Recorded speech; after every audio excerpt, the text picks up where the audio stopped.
Salut, bonjour, bienvenue dans ce nouvel épisode du Divan Comics, l'émission où j'invite des lecteurs et des lectrices de comics à parler de leur passion. Je suis Comics Grincheux, vous me connaissez en tant que rédacteur sur lescomics.fr et en tant qu'animateur de différents comics, le Divan Comics est également indispensable, le comics qui parle des meilleurs comics ou pas. Aujourd'hui, pour m'accompagner dans ce nouvel épisode, j'ai avec moi un confrère, un autre rédacteur de l'internet dans le comics game et un gros mordu de comics. C'est Stéphane Le Trodec, le rédacteur en chef de Top Comics, qui est également aussi traducteur chez Macma sur différents comics. Donc vous avez certainement, très certainement lu des comics qu'il a traduits. Salut Stéphane, comment est-ce que tu vas ? Bonsoir Comics Grincheux, écoute, ça va très très bien. Es-tu content d'être dans ce divan ? Écoute, il est moelleux, il est doux, il est propre. Écoute, pour l'instant tout se passe bien, c'est confortable. Et il est désinfecté parce que Covid oblige, je fais les choses bien. Et tu as mis ton masque ? Ah bah évidemment. Voilà, évidemment. Ça ne pas s'entend pas, nous n'avons pas la voix étouffée, mais nous avons nos masques évidemment. Évidemment. Eh bien écoute, je te souhaite donc la bienvenue dans cet épisode du Divan. On va pas perdre de temps, on va commencer directement par la question habituelle que je pose à tout le monde. Alors on en a déjà un peu parlé hors antenne, donc je sais à peu près de quoi tu vas parler, mais c'est quoi ton parcours de lecteur ? Comment est-ce que tu as découvert en fait le comics ? Alors, comment j'ai découvert les comics ? Je pense. Alors, moi, je suis né en 77, donc ce qui fait que j'ai 43 ans. Donc, déjà, tout de suite, pour une partie de l'auditorat, je suis un vieux con. Donc, voilà.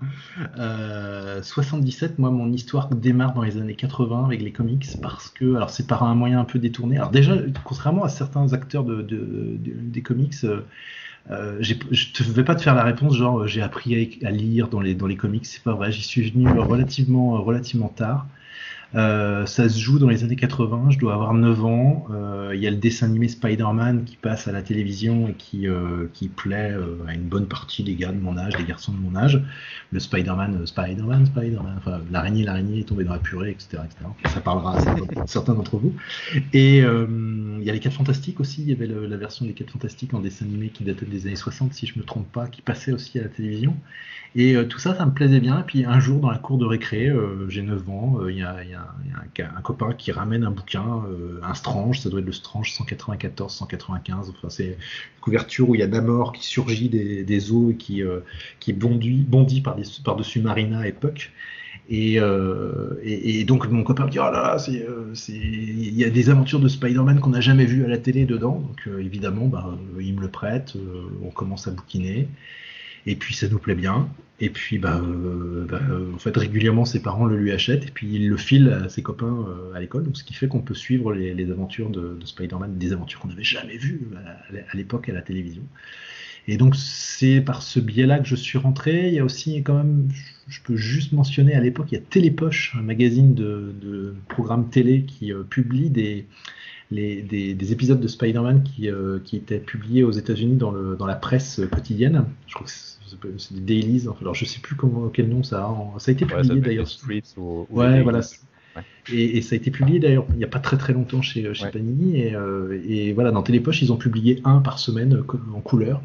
Et j'avais ma grand-mère qui à l'époque me les gardait, elle me découpait la page et à chaque fois que j'allais la voir elle me filait des pages, donc le côté feuilletonnant du truc je le connaissais bien puisque je le lisais page après page et je récupérais les pages les unes après les autres, je les agrafais pour faire des reliures. Bref, voilà, donc évidemment mon entrée s'est faite avec Spider-Man. Et puis après, en fait, j'en suis venu à lire Strange parce que quelques mois plus tard, mon pote, il a arrêté de lire, il a décroché Strange. Donc j'ai plus moyen d'assouvir ma passion. Le salaud, le traître. Ouais, le traître, voilà, on peut plus faire confiance à ses potes. Et puis on arrive vers février, mois de février, il y a une classe de neige qui est organisée, on doit aller dans le Jura. Alors moi je suis breton, alors déjà le Jura, vous voyez, c'est un peu... T'as traversé la France, quoi. Ouais, bah je traverse le monde, quoi. Tu vois, enfin, c'est comme si j'allais à l'autre bout de l'univers à cette époque-là. Donc, on doit faire le trajet avec la classe en train de nuit. Puis je me revois sur le quai de la gare. Il y a mes parents, et puis il y a mon père. L'ambiance est un peu tendue parce que c'est la première fois que je quitte mes parents et tout. Donc bon, hein. Et là, mon père voit que je suis un peu fébrile et tout, et puis il me dit, est-ce qu'il y a un truc qui te ferait plaisir? Et là, je lui dis, ah ouais, j'aimerais bien avoir un Strange. Allez, direction le kiosque. Pof, on m'achète un Strange. Donc là, ça doit être le 204 ou le 205. C'est celui où il y a, je me souviendrai toujours de la couverture, celui où c'est l'épisode dans lequel il y a la division Alpha qui va dans une dimension une autre dimension pour sauver Walter Langowski, Sasquatch. Et ils sont dans une dimension toute blanche. C'est un long épisode qui doit faire une trentaine de pages, superbement dessiné par John Byrne, mais je vais y revenir. Et donc évidemment, bah, je suis super content. Et c'est le début, en fait, c'est vraiment cette soirée-là, cette nuit-là, marque vraiment le début de ma passion pour les comics, quoi. C'est-à-dire que j'ai lu l'épisode de Spider-Man. Comme j'avais rien d'autre à lire comme j'avais rien d'autre à lire, bah, j'ai lu les autres épisodes qu'il y avait dans Strange et la Division Alpha. Et là, c'est vraiment le début, quoi. C'est-à-dire que je découvre le style de John Byrne, je tombe amoureux du trait de John Byrne. Et quand je reviens du Jura, je dis à mes parents, vous pourriez pas me l'acheter tous les mois là, parce que c'est quand même vachement bien, quoi. Enfin, et donc bah, après, bah, c'est l'engrenage, quoi. C'est-à-dire que tu commences par Strange tous les mois, puis tu découvres que ah tiens, il y a des mecs qui s'appellent les X-Men. Qu'est-ce que c'est que ça, les X-Men? Ah dis donc, ah, il y a Jean Grey. Ah tiens, il y a Tornade. Ah tiens, il y a Cyclope. Puis il y a ce mec là avec ses griffes, il est vachement cool. Ça sort tous les 2 mois. Ouais, papa, maman, vous pourriez pas, s'il vous plaît? Je dis bah voilà, quoi, c'était parti. Et puis ça continue comme ça pendant des années. Et puis, ce qui se passe, c'est que je commence à arriver. J'arrive au collège, et au collège, par contre, ça va être un peu ça va marquer une pause dans mes lectures de comics, parce que il y a peu de lecteurs de comics en fait dans le collège où je me trouve. Et par contre, je tombe sur une autre passion qui va prendre une bonne partie de mon temps, de mon temps libre, même encore maintenant, c'est les jeux de rôle. Et donc je découvre Donjons et Dragons, je découvre l'Appel de Cthulhu, je découvre Shadowrun, enfin ça parlera à ceux qui connaissent les jeux de rôle. Et donc je tombe vraiment sur un groupe de potes qui font du jeu de rôle, qui lisent pas de comics mais qui font du jeu de rôle. Et du coup, ben, forcément, cette passion pour les comics s'atténue un petit peu, mais les deux univers sont un peu poreux quand même, quoi. Il y a quand même des choses transversales entre les deux, quoi, hein. Il y a des jeux de rôle de super-héros, il y a des univers communs, enfin Conan, enfin, bon, bref. Et puis j'en viens à un moment, même au début de l'adolescence, je rentre au lycée, bon bah du coup les mecs en collant là, finalement les filles c'est quand même un peu plus sympa. Et j'en viens même jusqu'à vendre ma collection, vraiment terrible erreur, quoi. Monumentale erreur que de ne vendez jamais votre collection de comics. Trouvez quelque chose, trouvez une solution, mettez-les dans un coffre, jetez la clé, enfin faites quelque chose, mais jamais ne vendez votre collection de comics. Vous le regretterez plus tard. Vous le regretterez plus tard, je le regrette tout le temps. Et puis, ce qui se passe, c'est que je dois avoir entre 18 et 19 ans. Je travaille l'été, en fait. Excuse-moi, j'avance. Pardon, 18-19 ans, je bosse l'été sur la côte. Je travaille à remplir des magasins, enfin un magasin, une supérette d'alcool et d'eau. D'eau surtout. Et donc, ce qui se passe, c'est que je suis logé chez mes grands-parents. J'ai quasiment rien à lire, et puis un beau jour je me dis ah tiens, mais en fait, qu'est-ce que sont devenus les super-héros que je lisais quand j'étais môme? Je rentre dans un kiosque et là bah en fait tout a changé. C'est-à-dire, c'est plus Lug, c'est Panini, les éditions le Semic publient des aventures de personnages que je connais pas, Wildcats, Youngblood, Witchblade, et donc finalement je replonge dedans très très rapidement parce que nouveaux personnages, des personnages plus sexy aussi, il faut quand même bien le dire. Et puis il y a quand même des histoires de Marvel qui sont encore là dans les Marvel Select, dans les publications de Panini. Les dessins ont évolué, donc ça me fait replonger dedans. Et puis très vite ça reprend, quoi. Enfin je veux dire, une petite étincelle a fait repartir cette passion, et depuis j'ai pas arrêté, quoi. C'est grave, docteur. c'est comme le vélo, en fait, ça s'oublie pas, quoi. Ça s'oublie pas, c'est exactement ça. Et depuis, je ne cesse d'en lire. Je pense que je dois facilement lire un ou deux épisodes tous les jours, quoi. Enfin, donc si ce n'est plus. Mais c'est vrai que c'est reparti depuis juste avant l'aube des années 2000. Puis après, il y a eu le cinéma et puis les adaptations en série, en film qui sont arrivées, qui sont venues en plus alimenter cette passion-là. Et ce qu'il y a de marrant, c'est que à cette époque, là, je parle de l'époque quand j'étais à l'école primaire ou même au collège, c'est les ados de maintenant ne peuvent pas se rendre compte finalement de la chance qu'ils ont parce qu'en fait ils sont dans une époque où le super-héros est cool quoi. Enfin, c'est-à-dire que c'est finalement les super-héros sont devenus un genre et ont pris une telle place dans l'entertainment mondial que moi à l'époque j'osais même pas mettre un t-shirt Spider-Man quoi. Enfin, on était traités immédiatement de gamins et là maintenant, puis j'aurais rêvé de pouvoir avoir accès à leur âge à autant d'albums, encore que finalement quand on y regarde de près, je suis pas certain qu'ils aient accès financièrement à plus plus d'histoires que ce que moi j'ai pu avoir à cet âge-là. Ouais, c'est clair. C'est parce qu'on en parlera peut-être tout à l'heure aussi. C'est vrai que c'est devenu aussi un média super cher. Enfin, ça coûte quand même super cher d'acheter des comics. Donc voilà un peu mon parcours. Alors après, il y a l'histoire France Comics, qui est un site internet que j'ai créé. Et puis après, il y a la traduction aussi qui se rajoute. Mais bon, je te laisse mener l'émission. On en parlera juste après. Parce que c'est vrai que je voulais revenir. C'est marrant parce que du coup, maintenant, dans l'émission, j'ai déjà interviewé quand même pas mal de gens et des gens de ta génération aussi, en tous les cas, proches de tes âges.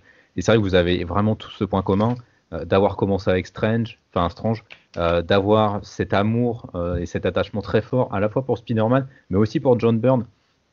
C'est vraiment des points communs qu'on retrouve chez vous. Et c'est marrant la dernière anecdote que tu donnes sur le fait que t'osais pas porter un t-shirt à l'époque. Quand j'ai discuté avec Fred, le patron de Excalibur Comics, il me faisait en fait exactement la même réflexion. Et c'est presque c'est vrai qu'il y a cette chance aujourd'hui que le comics soit devenu un truc hyper populaire. Mais c'est vrai que vous avez ce truc quand même que vous partagez, qui est ce lien avec Strange, en fait, ce lien très très affectif avec Strange, avec Speedy, avec John Byrne. Donc c'est quelque chose que je trouve vraiment très très cool et qu'on a peut-être un peu perdu aujourd'hui dans l'édition française en tous les cas. Là, en plus, on l'a vraiment perdu avec le côté feuilletonnant mensuel. On l'a quasiment perdu. Il reste encore Panini qui sort des mensuels, mais pour combien de temps et puis à quel prix donc c'est pas du tout la même chose. C'est vrai que quand on lit certains commentaires qui disent bah oui mais moi quand j'étais jeune mon père me donnait 4 francs 5 francs et puis j'allais au bar tabac du coin et je prenais Strange, c'est exactement ça. Enfin, moi j'habitais à un village paumé de Bretagne, il y avait une petite épicerie. Et malgré tout, on y trouvait du Strange et du spécial Strange Origin et du spécial Strange, quoi. Donc c'était disponible. Alors, on pouvait pas forcément tout acheter. Moi, je sais que mes parents n'avaient pas les moyens de m'acheter toute la production. Et puis il y avait les Titans, les Speeday que je pouvais pas suivre. Mais c'est vrai que cet attachement à Spider-Man, c'est pas surprenant parce qu'il y a quand même eu le dessin animé. John Byrne, dans les années 80, c'est quand même une des méga grosses stars du comics. Et puis il a fait des choses qui ont eu énormément de succès. Enfin, c'est vraiment sa période faste. Maintenant aujourd'hui, c'est vrai qu'il fait presque plus rien, et je trouve même dommage en fait que même tu vois, je rêverais qu'on réédite la division Alpha. J'en ai rapidement parlé, mais je rêverais qu'on réédite son run sur les 4 Fantastiques parce que c'est un truc qui est absolument génial, quoi. Et malheureusement, la jeune génération est moins fan de son trait, mais c'est vrai qu'il a aussi vieilli son trait. Enfin, il correspond plus forcément à ce qu'a envie de lire le public à l'heure actuelle. Bon, ça reviendra peut-être, et puis de toute façon, avec le temps passant, ça finira bien par être réédité. Tu vas voir que quand les 4 Fantastiques vont commencer à arriver dans le MCU, les ayants droit français de Marvel, à un moment donné, ils vont dire bon, alors, qu'est-ce qui reste qu'on n'a pas encore publié qui est vachement bien? Et il y a bien quelqu'un qui va se dire ah, tiens, il y a John Byrne qui a fait un truc pas mal quand même pendant quelques années. Et donc, ça finira par ressortir. Mais c'est vrai que oui, c'est pas surprenant. Puis c'était quasiment Lug, Luc puis Semik, c'était la porte d'entrée principale pour rentrer dans le monde des comics, quoi. Ouais, et puis c'était quelque chose qui était peut-être aussi c'était abordable aussi à l'époque, tu le disais, tu pouvais avec quelques petits francs aller l'acheter dans le bar tabac, quoi. Donc, C'est exactement ça. Et puis peut-être, alors je sais pas si maintenant les gens se prêtent beaucoup leurs albums de BD. Bon, moi je sais que je suis un peu une espèce d'ayatollah comment dire, de mon bouquin. C'est-à-dire je supporte pas que mes bouquins soient abîmés, raflés, etc., etc. Ouais. Donc je les prête très peu. Les personnes à qui je peux les prêter, c'est des collègues de boulot triés sur le volet, tu sais, genre je fais un test, je lui en passe 3-4 dont j'en ai rien à foutre, et s'il me les rend en bon état, bon, j'ai compris que le mec, je peux lui faire confiance, et je lui prête vraiment des trucs, là, par contre, qui me sont plus chers, mais c'est vrai que moi, je fais super gaffe à mes bouquins. Mais c'est vrai, à l'époque, du coup, du fait que ce soit comment dire, du kiosque, que ça soit ça se prêtait facilement, quoi. Enfin, moi, je sais que je les prêtais à mes potes dans le quartier, ils m'en prêtaient quelques-uns. Enfin, voilà, on se faisait des échanges. Ça se fait peut-être moins maintenant. Je sais pas. Puis bon, maintenant j'ai 43 ans. C'est vrai que j'ai un certain pouvoir d'achat, comme on dit, donc ça me permet d'acheter aussi peut-être un peu plus ce qui me plaît. Bon, donc voilà. Mais ouais, c'est pas surprenant. Puis il y avait très peu de librairies, quoi. Enfin, il y avait très peu d'albums de librairies. Il y avait Comics USA qui sortaient des trucs, mais moi, quand j'étais gamin, ça me paraissait être des trucs pour adultes, quoi. Enfin, quand bien même les Nouveaux Mutants paraissaient, par exemple, dans Comics USA, j'avais le sentiment que alors que c'est con, hein, parce que c'était ce qui était publié dans Titan, hein.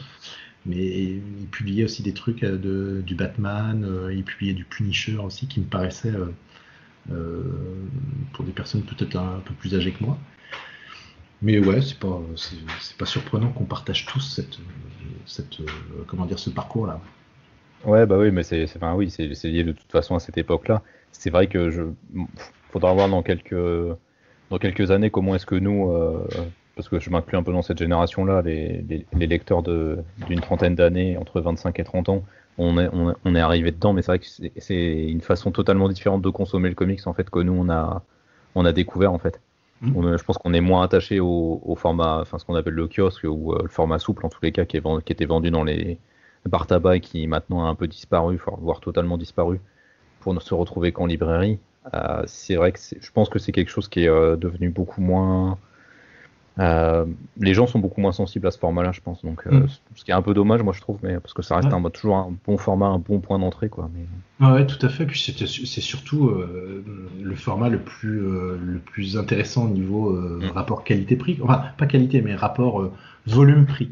C'est-à-dire si tu prends si tu veux lire au kilomètre, et puis ça permettait de publier des titres des séries qui de toute manière n'auraient jamais trouvé leur public en librairie. Bah, c'est un peu l'avantage, je trouve, même aujourd'hui encore sur certains softcovers. Je pense par exemple à Deadpool où il y avait eu la série Domino de publier. C'est clairement une série qui aurait été enterrée de toute façon en librairie, qui se serait jamais vendue, quoi. C'est ça, tout à fait. On va bien voir ça sera intéressant de suivre le parcours des séries des posts Jonathan Hickman sur House of X, Power of Ten, c'est de voir est-ce que Panini dans quelques mois ou années vont finalement ressortir chaque titre de l'univers mutant. Est-ce qu'ils vont les ressortir dans des albums séparés en 100% en deluxe? Est-ce qu'ils vont rééditer tout ça? Je sais pas. Tu vois, par exemple, les Secret Wars, ils ont tout publié en kiosque. Il y a vraiment tout. Enfin, quand je dis tout, j'en suis pas sûr à 100%, mais il y a un volume important de séries, de mini-séries publiées en kiosque. Ils n'ont pas tout ressorti en librairie pour l'instant. Ils ont ressorti par à-coup certaines séries, mais tout le package Secret Wars n'est pas ressorti en librairie. Donc le kiosque avait cet avantage de permettre à l'éditeur aussi de tenter des trucs que la librairie ne permet probablement plus. Ouais, je pense, c'est un secteur, on en reparlera un peu plus tard, mais c'est un secteur tellement concurrentiel de la librairie de toute façon que c'est un vrai bazar. Mais oui, ça va être intéressant, mais je pense après que les séries ressortiront en individuel pour Dawn of X, parce que je pense que il y a des gens qui voudront lire très certainement que les X-Men de Hickman pour ne lire que Hickman. Même si c'est dommage parce que c'est un nouvel univers, mais ça peut se comprendre aussi d'un point de vue économique et d'un point de vue intérêt scénaristique. Mais Voilà. Ouais. Et puis là, ce que fait Panini là, avec cette tentative de gros album, je crois que c'est 16 euros, je crois. C'est 16 euros le souple et 20 euros le collector dur. Ouais. Bon, bah, c'est intéressant de voir comment les lecteurs vont répondre à finalement à cette proposition qu'on a, enfin de mémoire là comme ça, je n'ai pas vérifié, hein, mais qu'on n'a peut-être jamais eu, quoi. Enfin, ce format à ce prix-là. Bon, ben, c'est si le truc qui s'en rapproche le plus, c'est quand ils avaient sorti des gros alors c'est pas des MOOC, mais ouais, tu vois les Marvel Heroes. Ouais, c'est Marvel Heroes. des trucs à 12 euros là qui étaient assez épais. Faut dire que le contenu était pas super quali. Voilà. Non, c'était pas top. Mais ouais, d'après ce que j'en entends, en tous les cas, ça a l'air de plutôt bien marcher en tous les cas sur les préventes. Donc, on va voir comment ça va s'inscrire dans la durée, évidemment. Comme quoi, hein, tu vois, quand on regarde sur les réseaux sociaux, tout le monde gueule, mais quelque part, ça se prévend bien. Oui, bah oui, mais ça, après, c'est le phénomène amplificateur des réseaux sociaux. C'est la minorité en fait qui est très très bruyante, mais qui en fait représente très peu le grand public. Tout à fait. C'est toujours comme ça. C'est toujours comme ça. Bah du coup, je vais un peu revenir sur ton parcours du coup de lecteur. Je vais commencer tout simplement par te demander est-ce que tu viens d'une famille qui incitait à la lecture, qui encourageait en tous les cas la lecture, pas seulement de BD, hein, mais vraiment lecture au sens le plus large possible. Alors oui et non, tu vas comprendre. Ça serait trop simple si j'avais un oui ou un non à te proposer. Alors oui et non, je t'explique. Quand j'étais gamin, mon père, il y avait une chose qui était essentielle à ses yeux, c'était mes résultats scolaires. C'est-à-dire qu'il fallait que ça marche à l'école. En fait, j'avais pas le choix. C'est-à-dire qu'il fallait que je réussisse à l'école.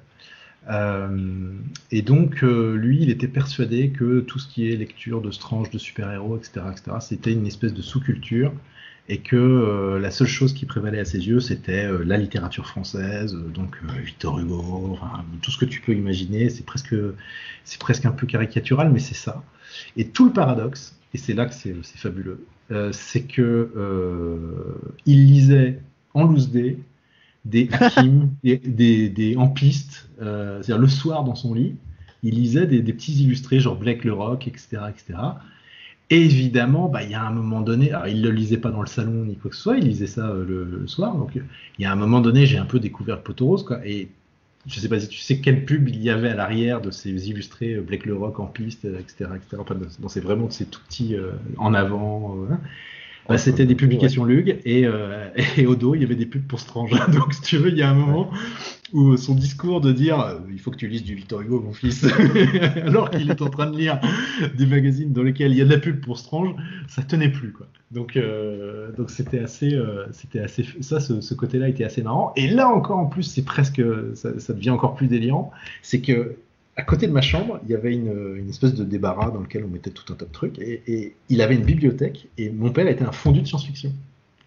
Et quand je dis science-fiction dans les années 80, bah, en gros, pour lui, c'était la collection J'ai lu science-fiction, dirigée par Monsieur Sadoul, j'ai oublié son prénom, et dans laquelle il y avait du Conan de Robert E. Howard, il y avait du Asimov avec les robots, donc j'avais un père qui me disait il faut la littérature classique française et bien travailler à l'école, et en même temps à 3 mètres de mon bureau il y avait en gros les essentiels de la pop culture et de la SF de l'époque, du Frank Herbert, etc., et donc c'était super rigolo, quoi, parce que du coup il y avait cette ambivalence permanente qui consistait à me dire il faut que tu travailles, il faut que tu lises des classiques, du Stendhal, du machin et tout, ce qui me faisait chier, mais royal, quoi. Enfin, et donc bah il y a un moment donné ça a plus tenu, quoi, comme situation, donc voilà. Et ce qui est marrant maintenant, c'est que quand je vois mon père et que je lui dis ah tiens en fait, j'ai fait des traductions, etc., il est fier comme tout, quoi. Et je lui rappelle gentiment, dis donc, quand j'avais 10 ans, t'étais pas le premier à dire que c'était de la sous-culture et que... Mais non, mon fils, c'est pas vrai. tu t'en souviens pas bien. Si, je m'en souviens parfaitement. Donc c'est assez... Donc c'est ouais, mais alors oui, on encourageait la lecture, mais du coup il y avait la vraie lecture pour mon père, et puis il y avait la sous-lecture. Et vous voyez, même si je parle aux jeunes lecteurs, même si vos parents vous font le coup maintenant, vous voyez, rien n'est perdu. C'est-à-dire qu'en fait, tout peut se retourner et comment dire, les choses peuvent changer sans problème. Donc voilà. Mais en même temps, c'est bien de lire de tout aussi, quoi. C'est bien de ne pas lire que du comics ou que du manga ou que voilà, lire des grands classiques, ça a aussi son intérêt, évidemment. Là, ça fait un peu le jeu fini sur une morale, mais, je sais pas si après tout ce que je viens de dire, je suis crédible dans cette morale, mais en tout cas, voilà, c'est parce que je les ai quand même lus, tous les bouquins de merde là, qu'on m'a conseillé. Donc, quand je dis bouquins de merde, je blague évidemment, parce que ça a évidemment une qualité et ça permet du coup aussi de regarder les lectures comics un peu différemment, etc. Mais c'était assez fun. Voilà, il y avait des moments qui étaient un peu rigolotes à la maison. Moi, il y a une anecdote sur alors c'est pas à la maison, mais c'est un truc qui m'a marqué, tu vois. J'en parle. J'avais raconté un jour sur un réseau social, mais j'en profite de l'émission pour la graver dans le marbre. Je suis en quatrième, non, je suis en cinquième ou en quatrième, je sais plus. Et puis la prof, en fait, on a une nouvelle prof de français qui peut pas me blairer, moi et mes potes. Elle peut pas me blairer parce qu'en fait c'était une copine de la prof d'anglais et on n'avait pas choisi anglais renforcé, on avait préféré latin pour pouvoir faire du jeu de rôle avec le prof de latin. Donc, donc voilà. Et donc tu vois, c'était con comme situation. Et donc elle pouvait pas nous encaisser.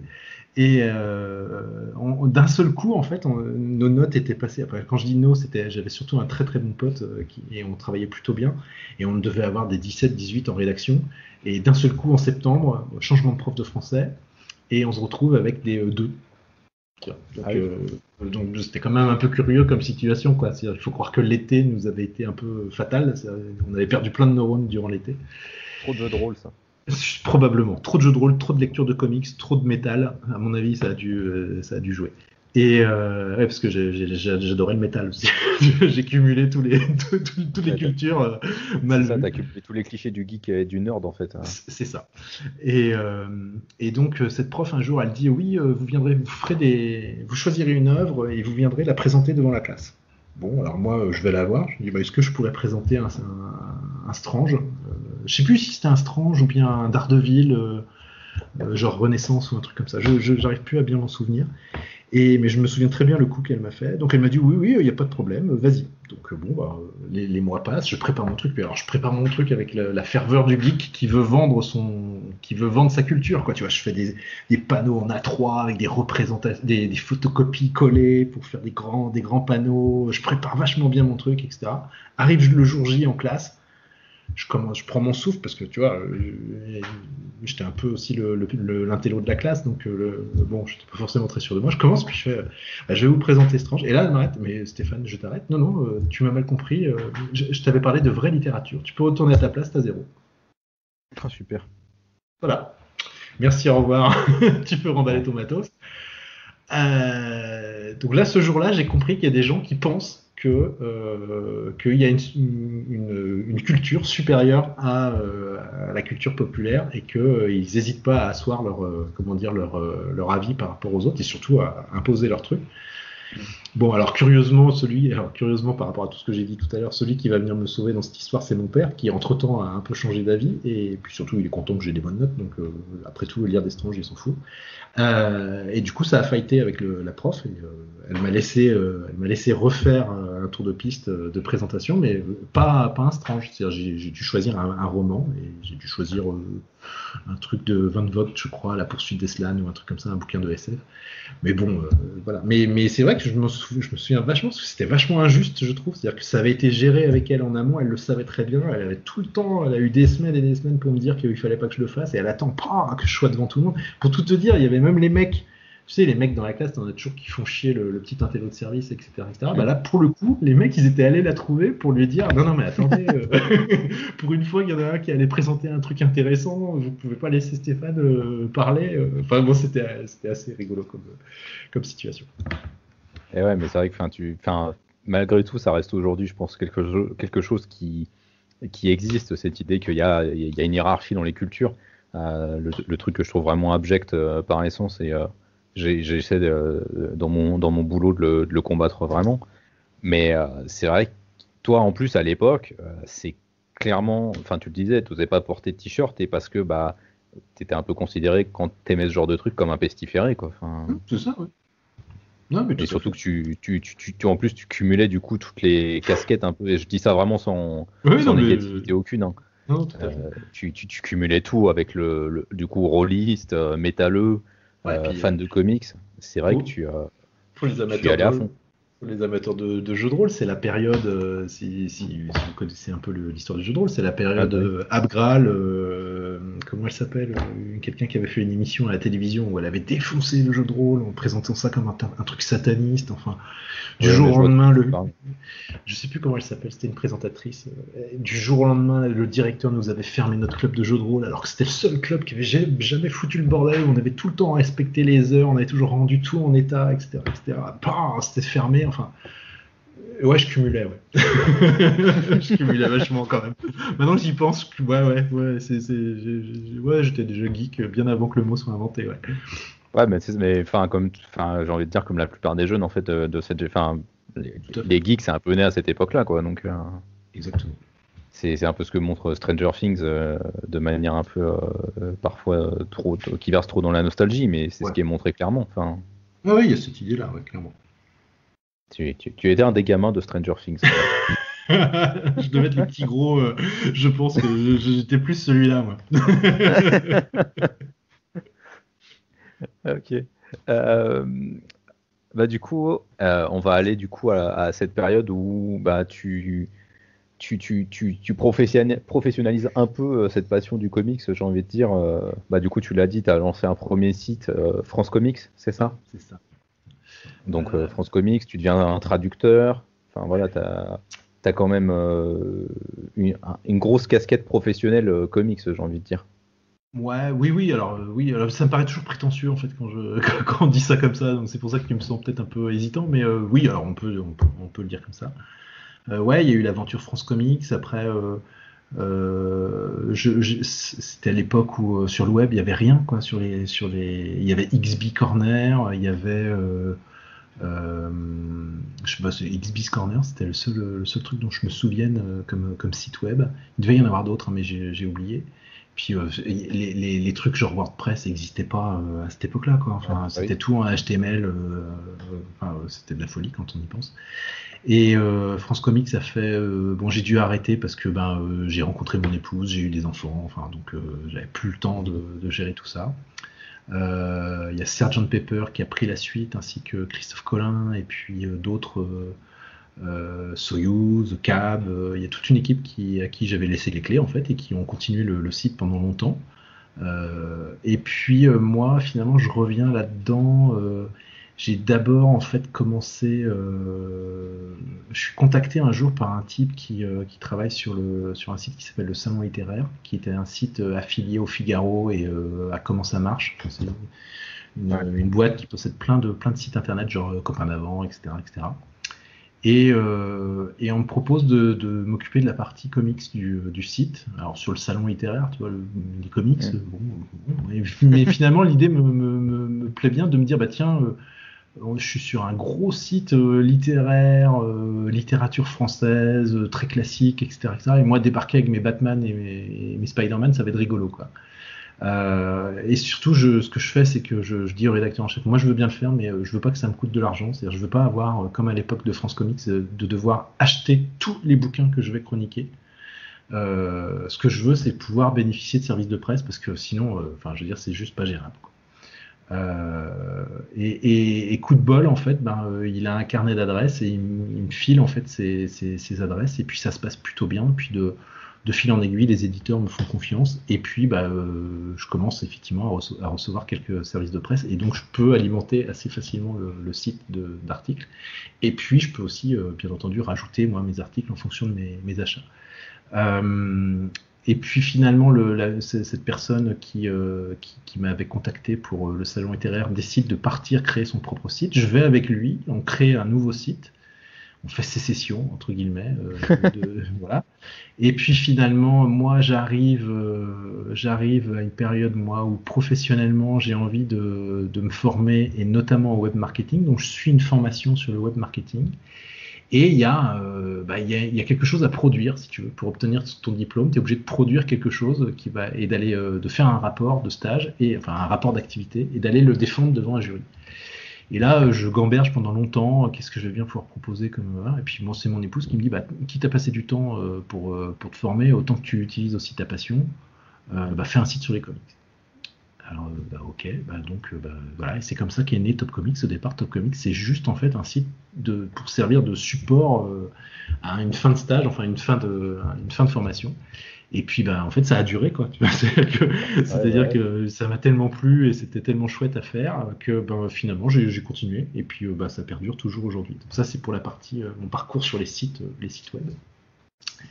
On reparlera, si tu veux, de Top Comics après. On en parlera et après, en parallèle, parce que tout ça se passe un peu en même temps, alors bon, je vais pas faire pleurer dans les chaumières, je vais pas trop non plus m'apesantir sur le sujet, mais il y a quelques années, un beau jour, mon médecin m'annonce une mauvaise nouvelle, mais je vous rassure, hein, ça finit bien, donc sortez pas les ouais, restez, et puis vous voyez, je vous parle, donc je suis encore en vie, donc tout va bien. Sortez pas trop les mouchoirs non plus, c'est pas la peine. Mon médecin me dit, écoutez, j'ai une mauvaise nouvelle, j'ai une très mauvaise nouvelle, j'ai une bonne nouvelle à vous annoncer. Ok. Bah écoutez, la mauvaise, c'est que vous êtes atteint d'une maladie génétique. La bonne, c'est que vous avez la plus cool de toutes. D'accord. Donc c'est quoi? Bah, vous avez une hémochromatose. Ah. D'accord. Alors, oui, ça n'a pas l'air cool là comme ça dit. Tu vois, une hémochromatose, tu te dis voilà, qu'est-ce que c'est ce truc-là?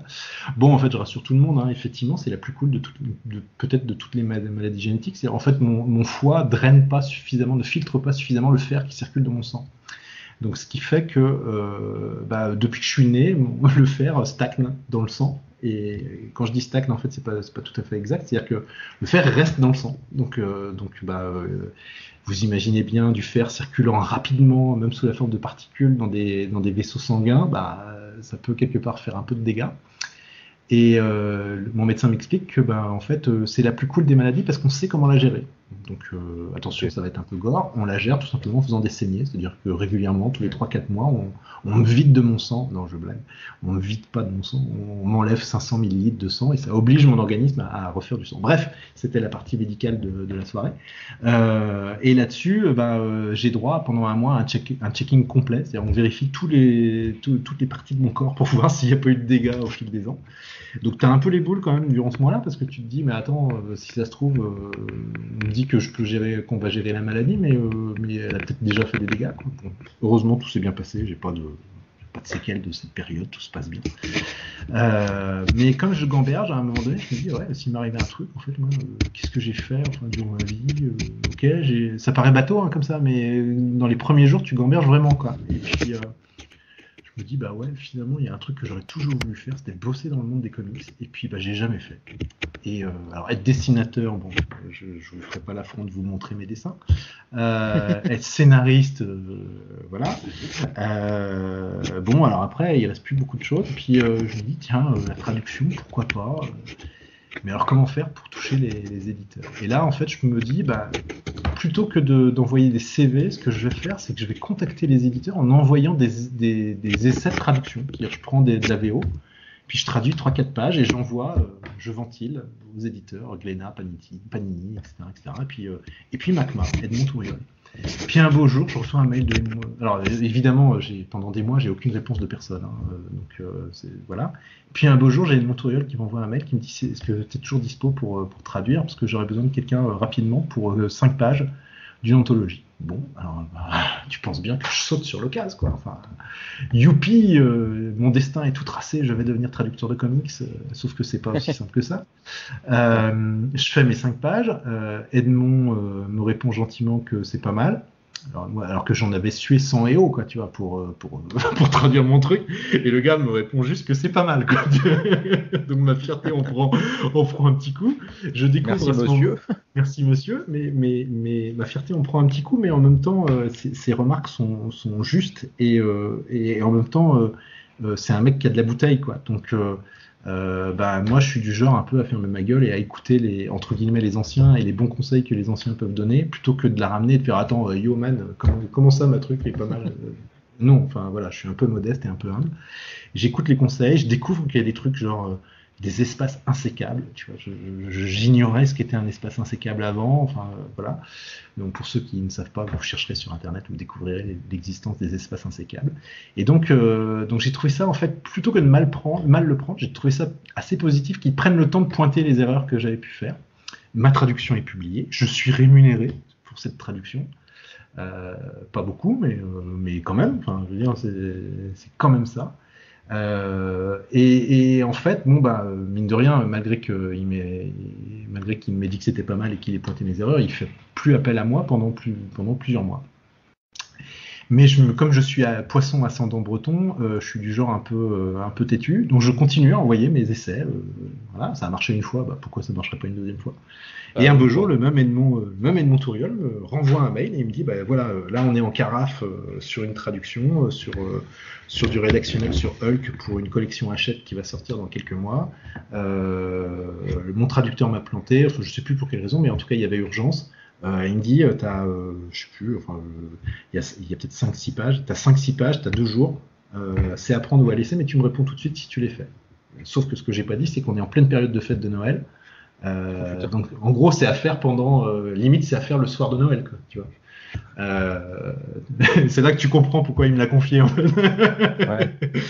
Et en fait, ce qu'il ne sait pas, j'avais une carte secrète, c'est que mon épouse travaille en 3/8 et à ce moment-là, elle était de nuit. Donc en fait, ce qui s'est passé, c'est que j'ai travaillé de nuit sur ma trad et j'ai pu la sortir en temps et en heure. Et puis, évidemment, c'était pas super. Il y avait plein de problèmes, mais encore une fois, j'ai écouté ce qu'il avait à me dire. Et puis, il m'a confié un deuxième rédactionnel sur du Captain America. Et puis, de fil en aiguille, je me suis amélioré. Et puis, surtout, je pense que j'écoutais les conseils qu'on me donnait. Et puis, petit à petit, on m'a confié de plus en plus de trucs. Et puis, après, ça a été un album entier, notamment de la collection Hachette. Je me souviens, le premier album, le premier truc inédit qu'on m'ait jamais proposé, c'était un Black Widow dessiné par Bill Sienkiewicz. Et je crois ancré par Chris Johnson. Alors t'imagines déjà ta première traduction d'histoire Marvel inédite, tu commences avec un Black Widow par Bill Sienkiewicz, tu dis bon, c'est plutôt pas mal quand même, enfin je me retrouve pas avec une vieille série de merde bon. Et puis depuis, très régulièrement je traduis dans ces collections-là. J'ai fait d'autres trucs. J'ai eu l'occasion de traduire du Batman aussi lors de la période de Darkseid War, lors du New 52. Les Divinity chez Bliss Edition Valiant, c'est moi qui les ai faits. Et puis je papillonne de traduction en traduction, mais c'est vrai qu'en ce moment, quand je dis en ce moment, c'est depuis 5 ans, il y a énormément de production. Donc il y a besoin de traducteurs, quoi. Enfin, je veux dire, le marché s'est agrandi, il y a besoin de traduire, voilà. Donc je suis là, il y en a d'autres aussi, et l'équipe MACMA s'est aussi agrandie. Et donc, voilà comment je suis arrivé sur la traduction. Et puis, finalement, j'ai quand même réussi à faire ce que j'ai toujours voulu faire. Je bosse dans le monde des comics. Voilà. C'est plutôt pas mal. C'est un rêve de gosse qui finalement s'accomplit. Et puis, alors, vraiment le summum, le truc extraordinaire. Enfin, je te raconte juste l'histoire. Vous avez à peu près 3 heures là devant vous. Hein. Quand je commence cette partie de ma carrière sur la traduction de comics, je me dis, putain, vraiment le summum, ça sera quand je pourrai traduire Alpha Flight de John Byrne. Je m'étais dit, tu vois, je m'étais dit en déconnant, le jour où je fais ça, je peux mourir tranquille, j'aurais traduit la BD qui m'a mis dans les comics, je l'aurais traduite. Et au final, elle a fini par arriver, c'est-à-dire que par un concours de circonstances énorme, j'ai fini par récupérer la traduction d'Alpha Flight, et j'ai pu traduire les 6 premiers tomes d'Alpha Flight pour l'édition rouge d'Hachette. Et donc voilà, donc je peux dire que je peux mourir heureux. J'ai traduit mon rêve de môme quand j'étais gamin. Donc, mais t'as réalisé ton rêve, quoi. Voilà, la boucle est bouclée. J'ai réalisé mon rêve. Donc voilà. Donc il y a des trucs marrants. Il y a des choses. Tu vois, quand tu te retrouves avec la première fois avec une histoire de Batman entre les mains, à quelque part, la première bulle où il y a Batman qui parle. Putain, je vais quand même faire parler Batman, quoi. C'est-à-dire que c'est peut-être une petite histoire de merde, genre un petit spin-off ou un petit tie-in perdu dans un crossover, mais quand même, quoi. C'est-à-dire là, le temps de ces 23 pages, 23-24 pages, c'est moi qui fais parler Batman, mec. Donc, c'est pas rien, quoi, tu vois. Enfin, et il y a ces petits moments de plaisir de traduction où quand tu traduis du Wolverine, par exemple, c'est assez sympa de pouvoir faire parler le personnage. Et quelque part, tu te dis, bon, il y aura peut-être d'autres traducteurs qui viendront derrière, qui referont ce que j'ai fait, mais dans d'autres éditions. Mais quand même, celle-là, elle sera publiée et elle restera. Et c'est plutôt sympa. Ouais, mais il doit y avoir une fierté à faire ça, je pense, à avoir ce travail de traduction. C'est vrai, comme tu le dis, tu fais parler avec tes propres mots, en fait, le personnage, donc c'est vrai que ça doit quand même être assez cool. Tu vas être assez fier d'avoir ton premier comics publié, enfin traduit, publié. Ah oui, bah la première fois, Tu l'as crois pas. encadré? Non, je l'ai pas encadré, non, évidemment, mais je l'ai dans ma collecte. Ouais. Alors, je sais pas tous, hein. D'ailleurs, je vais peut-être briser un mythe, mais on reçoit même pas parfois certaines traductions qu'on fait, on les reçoit même pas, quoi. C'est-à-dire certaines, je suis obligé de les Ouais. acheter moi-même. Donc, euh, tu vois, enfin, notamment les éditions Hachette n'envoient jamais les comics qu'on traduit. C'est-à-dire, tu peux traduire tout le bouquin, rédactionnel et épisode compris. Et ben, tu le recevras pas. Tu devras débourser 13 euros au kiosque du coin pour avoir le plaisir de le mettre dans ta collection. Sympa. Mais il y a des éditeurs, par contre, qui jouent le jeu aussi. Tu vois, par exemple, Urban, dès que tu traduis un Mm. truc chez Urban, tu le reçois. Bliss Edition, alors Florent de Gletagne, je pense qu'il n'y a pas un mec plus respectueux des auteurs que ce type-là. Tu reçois, non seulement il m'a envoyé les Divinity que j'ai pu traduire, mais en plus il m'a renvoyé l'intégrale qui est sortie, tu vois, et vraiment aucune obligation, enfin je les avais déjà. Non, c'est. Mais oui, il y a une certaine fierté, mais bon, après, faut pas rêver, quoi. Enfin, c'est une fierté très centrée. Enfin, je veux dire, il y a mon épouse qui est contente, qui me voit content, il y a mon père, mes enfants qui sont contents, mais après ça s'arrête là, quoi. Tu vois, enfin, je ne crie pas, je suis pas à dire, ah regardez, j'ai traduit. Il faut quand même bien le dire, la plupart des gens s'en foutent, quoi. Est-ce qu'il y a même des gens qui regardent les noms des traducteurs, quoi. Tu vois, enfin. Ah, moi, je sais que j'en fais partie, mais Ouais, parce que voilà. je suis un casse-burne, donc ça doit être pour ça. Donc voilà, mais mais c'est bien qu'il y ait quand même des gens qui regardent les noms des traducteurs. C'est vrai que le traducteur, Bah, ça me paraît important. Ça me paraît important en fait simplement parce que le traducteur est un adaptateur. Enfin, vraiment, il devient un auteur à part entière dans le sens où il s'approprie en quelque part l'histoire qui est faite, qui est construite. Et c'est vrai qu'on peut souvent se moquer de certaines traductions, de certains errements dans les traductions. Il y en a certains qui se gênent pas pour le faire sur les réseaux sociaux, mais je trouve que c'est parfois un peu facile parce que je suis pas sûr qu'à leur place on ferait mieux sur la durée en fait. Alors il y a certaines traductions qui pour moi sont problématiques, notamment d'anciennes traductions chez ouais, Panini Comics par exemple. ouais, Mais tu voilà peux parler quoi. du travail par exemple, de Geneviève Coulon, qui est souvent critiqué sur Voilà. les réseaux sociaux, qui d'ailleurs est parfois trop critiqué parce que elle a fait des trucs aussi avant qu'on ne sort pas et qui sont réussis, quoi. Tu vois, enfin, Ouais, c'est pour on ça ne que je dis montre que ce qu'elle a raté. Voilà. Ouais, c'est ça. C'est pour ça que je parle vraiment sur la durée, quoi. C'est Tout à comme fait. Nicole Duclos. Enfin, Tout à fait. je peux souvent trouver à redire sur ses traductions parce que je trouve qu'elle colle trop au texte original et qu'elle essaie trop de traduire mot à mot. Mais bon, enfin, globalement, ça reste lisible, quoi. C'est pas comme si on était face à un truc absolument à se crever les yeux, quoi. Enfin, Tout à fait. ça reste quand même un travail à part entière, quoi. Et puis attention, bon, je vois souvent les traducteurs critiquer sur Internet, toujours dans le même mode du ah tiens, regardez, il a raté tel truc. Bon bah Mm, oui, mm. évidemment il a raté. Il y a des fois, il y a des trucs qui sont ratés. Moi j'ai raté plein de trucs. Tout le monde, tout traducteur a raté certaines traductions. Mais ce que je trouve dommage, c'est qu'on parle jamais des trucs réussis. Tu vois, enfin, Oui. on parle, je vois rarement des gens arriver et dire oh tiens, regardez la VO, regardez la VF, oh, les trésors d'imagination que le traducteur a trouvé Mm. pour réussir à passer cette idée. Je vois jamais ça, quoi. Je vois toujours oh, regardez, le mec, il a raté telle référence, il a raté telle allusion. Et c'est dommage, en fait, parce que finalement, petit à petit, ça consiste à instaurer l'idée que les traducteurs, c'est tous des nazes et des mecs qui ratent ce qu'ils font. Alors que globalement, quand on regarde, et quand bien même on remonte dans le temps, hein, quand on prend des vieux Strange ou quoi que ce soit, même avant, globalement, il y a quand même une qualité de langage et de phrasé, etc., etc. On n'est pas dans un truc débile, quoi. Enfin, les mecs qui traduisent, eh ben, les mecs et les filles, hein, voilà, mais qui traduisent, c'est globalement, je dis bien, et évidemment il y a des exceptions, eh ben, c'est quand même plutôt réussi, quoi. Enfin, Ouais, il y a quand même il y a un respect de l'œuvre ouais, originale, quoi. enfin, il y a un respect. Et puis, la plupart des gens qui traduisent, c'est aussi des fondus de comics, quoi. Enfin, moi, je Ouais. le vois bien dans l'équipe de Macma, les mecs qui traduisent, bah, c'est des mecs qui en lisent, quoi. Enfin, c'est pas le premier qui passe. Et puis, il y a aussi un autre truc, c'est que parfois, on demande au traducteur, on file des consignes au traducteur. Je vais donner un exemple tout simple. Je te parlais auquel, d'ailleurs, ces consignes ou ces indications, le lecteur n'y pense pas forcément quand il commence à critiquer la traduction. Je te donne un exemple tout simple. Le Black Widow j'ai oublié le nom du scénariste, mais dessiné par Bill Sienkiewicz, dans la collection Hachette. Je remets le contexte. Collection Hachette, c'est des albums qui sortent en kiosque, en maison de presse. Et ben dans un des épisodes de l'album, clairement, Natasha Romanoff, elle croise des prostituées. Et à un moment donné, en voix off, elle en parle et elle dit on voit des prostituées penchées par-dessus la fenêtre d'une bagnole pour probablement discuter avec un futur client.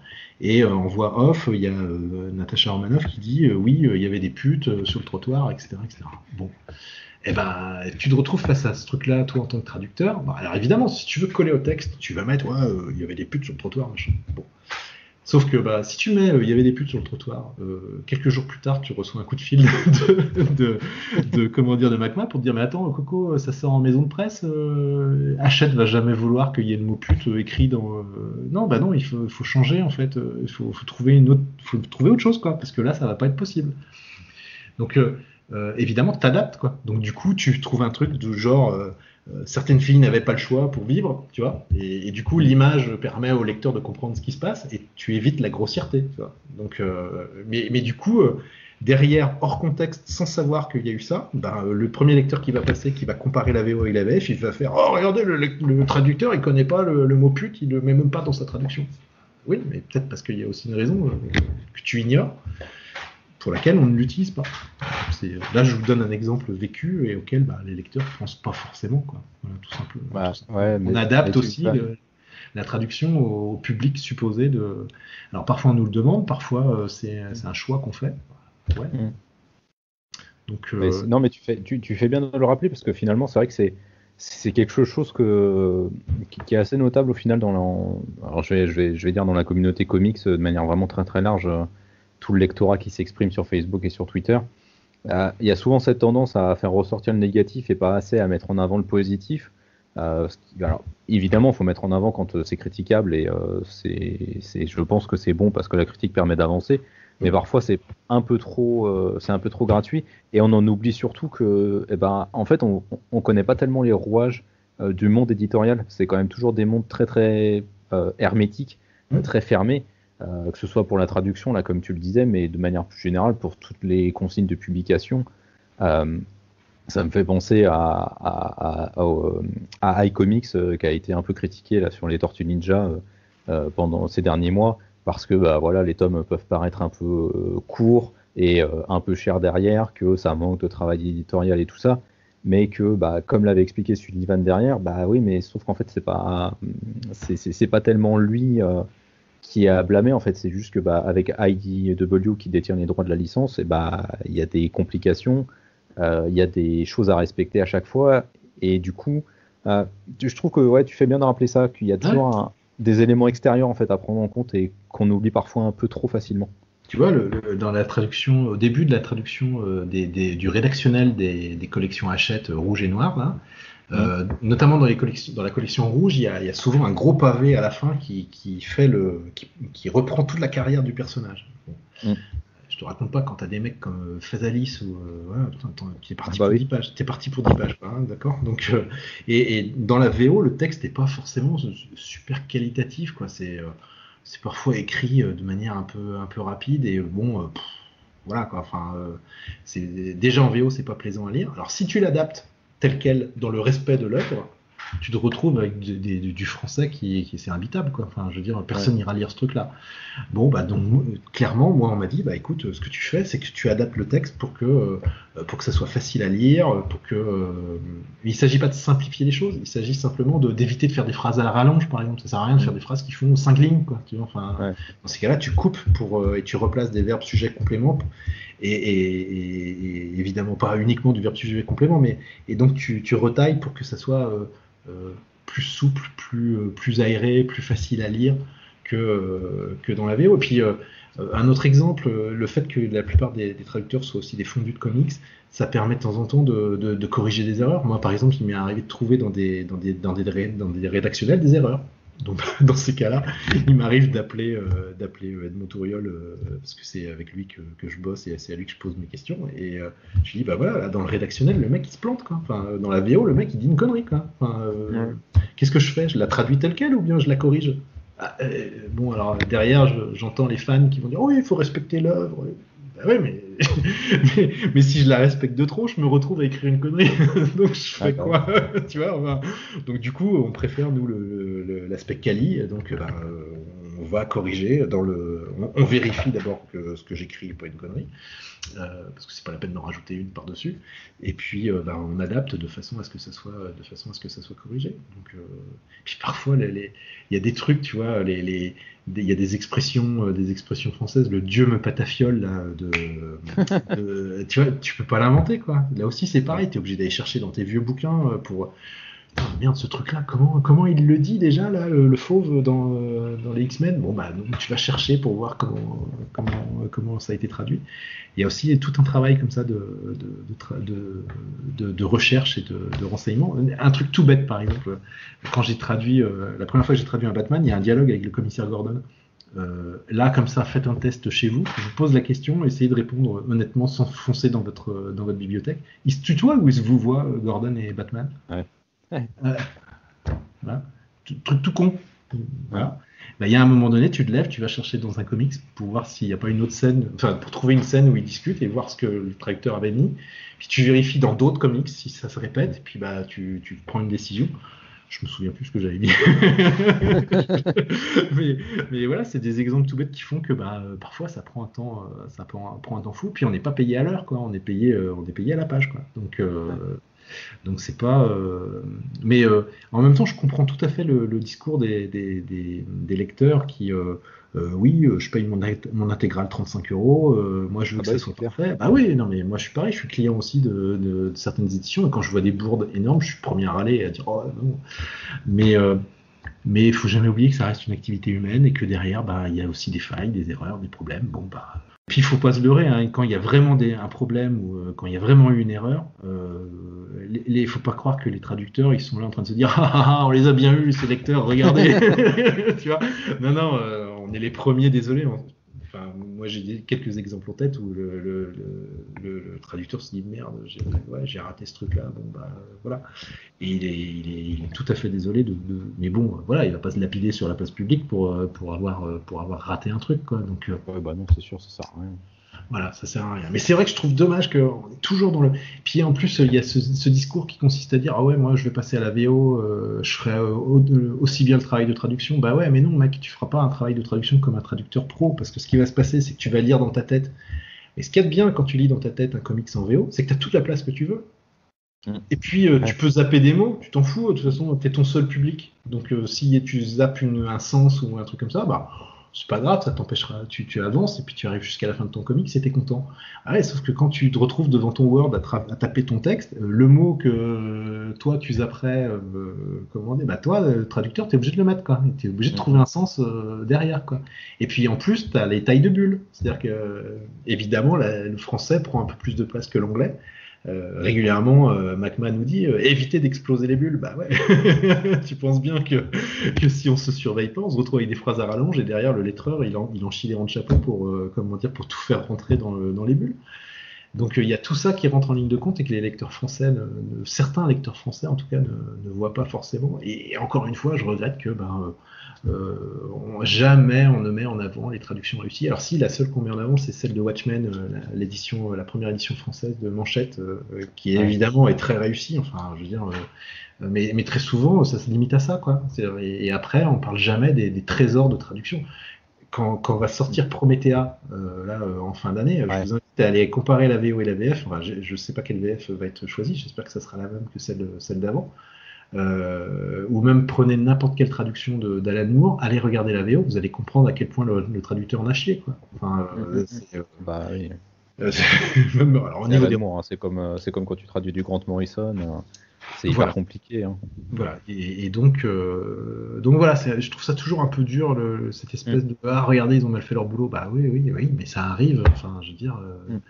mais on ne parle jamais. Mais en même temps, on parle jamais des trains qui arrivent à l'heure où on avance. Hein. Donc, Oui, oui. Mais c'est dans la nature humaine, je pense, de mais c'est mettre en dommage avant le parce qu'il négatif. y aurait vraiment des trucs super. Ouais. Il y a des espèces de trésors qui sont trouvés par certains traducteurs qui passent complètement inaperçus et c'est dommage.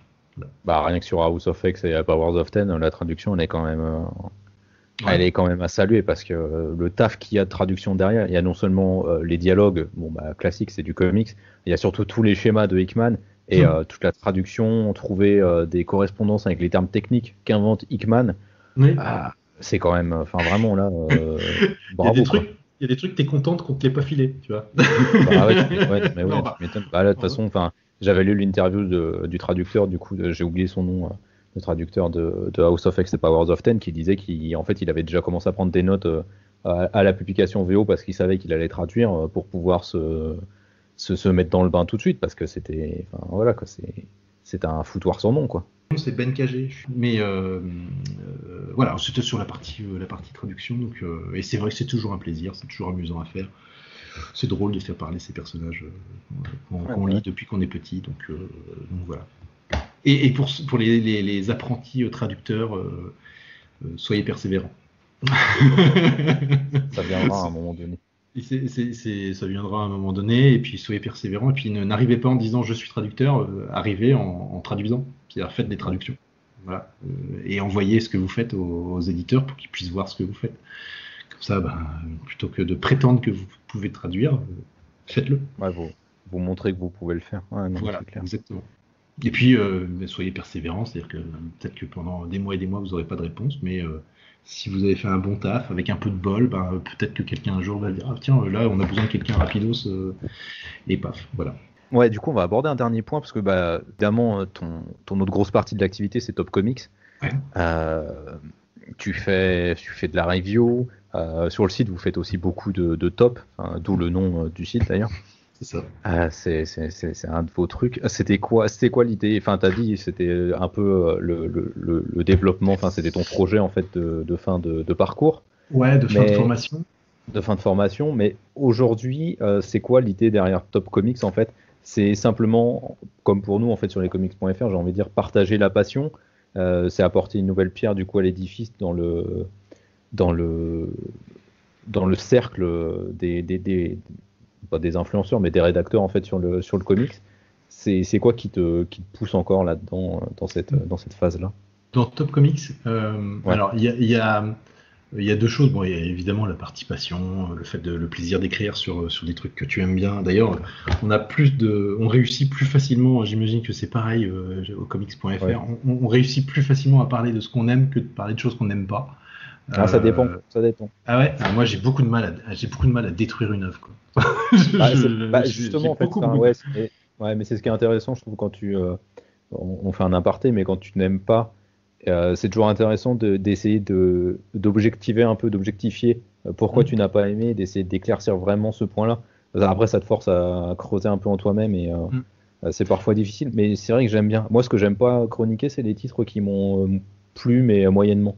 Et là, je ne sais jamais quoi dire et c'est chiant et ça me saoule. C'est vrai que le côté moyen, c'est toujours un peu ennuyeux. Quand c'est moyen, c'est chiant. Moi, le conseil que je suis et que je donne aux autres gars de l'équipe, c'est on peut ne pas aimer une œuvre, mais il faut se poser la question de savoir si on n'aime pas parce que soit option A, c'est un peu schématique ce que je vais dire, mais option A, c'est vraiment mauvais, ou bien option B, on n'est pas du tout dans la cible du comics. Et je vais donner un exemple tout simple. Moi, tu m'envoies un comics Tortue Ninja, je suis pas du tout fan des Tortues Ninja. Il y a de fortes chances que j'aime pas en fait ce que je vais lire. Et si ça se trouve, c'est un truc génial, quoi. Mais comme je suis pas du tout dans le trip Tortue Ninja, je vais passer complètement à côté. Donc je dis parfois aux gars, si vous devez tailler un comics, vous pouvez dire que vous n'avez pas du tout aimé, etc., mais essayez à un moment donné de prendre du recul et de vous dire et d'expliquer pour quel public ça peut être. Tu vois ce que je veux dire? Donc, j'aime pas quand on est totalement des articles complètement à charge où on va massacrer une œuvre. C'est un truc qui me plaît pas beaucoup. D'ailleurs, on n'a pas dû le faire souvent sur Top Comics. Bon, j'ai pas en tête d'exemple, ça a dû arriver évidemment, mais voilà. Pour répondre à ta question, le Top Comics, ce que je voulais, c'était ce que je veux, c'est un site qui est enfin des articles et un contenu qui est accessible en fait au public néophyte ou à ces ados ou ces jeunes lecteurs qui viennent soit du cinéma, soit des jeux vidéo, soit parce qu'ils ont découvert les comics par hasard et qu'ils commencent. Je me suis rendu compte qu'il y avait beaucoup de sites pointus, mais dans lequel en fait les articles étaient très velus et touffus. Je vais prendre un exemple tout bête, c'est le site de Bruce Tringal, Bruce Lee, qui produit des super articles. Mais je me dis, un ado lire des lignes et des lignes et des lignes d'articles sur son téléphone portable ou sa tablette, mais enfin, il lira jamais jusqu'au bout, quoi. Enfin, tellement c'est long, quoi. Et tellement c'est pointu, c'est réfléchi. Et je me dis, et donc, il y a un moment donné, je me suis dit, finalement, dans le web français, il n'y avait pas forcément de site qui proposait un truc relativement léger, pas trop long, digeste. Et je me suis dit pourquoi pas. Et puis ensuite il y a eu cette histoire de top. Alors c'était il y a à peu près 3 ans. Il y avait une espèce les tops c'était pas bien. Enfin c'est le vilain petit canard. Il faut pas le faire parce que c'est pas bien. Moi je trouve que le format il est intéressant parce que d'abord le lecteur ça le rassure un peu. C'est-à-dire il sait vers où il va. Par exemple tu es dans un top 10, tu sais qu'il y a 10 paragraphes quoi. C'est-à-dire que tu sais que ça va pas te prendre, tu vas pas lire ce truc-là pendant 15 minutes, quoi, tu vois.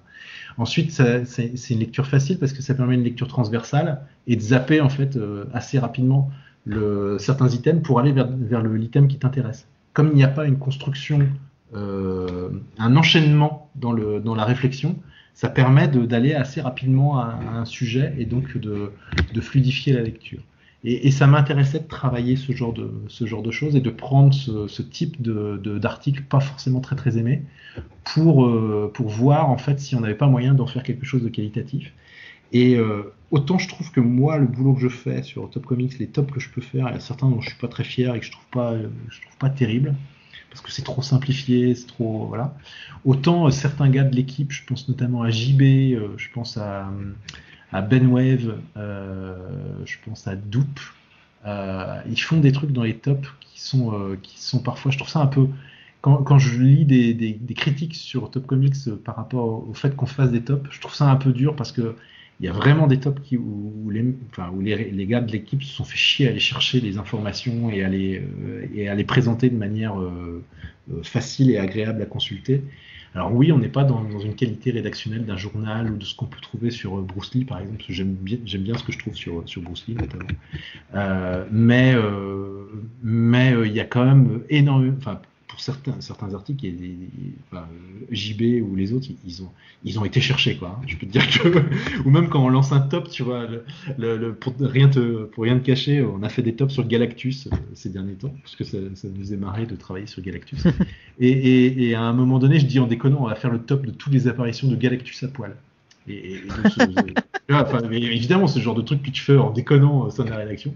Et là, il y a JB qui commence à nous sortir des images. Ah tiens, il y a celle-là où il est nu, celle-là, il est dans la lumière, mais on voit clairement qu'il est à poil, elle compte. Et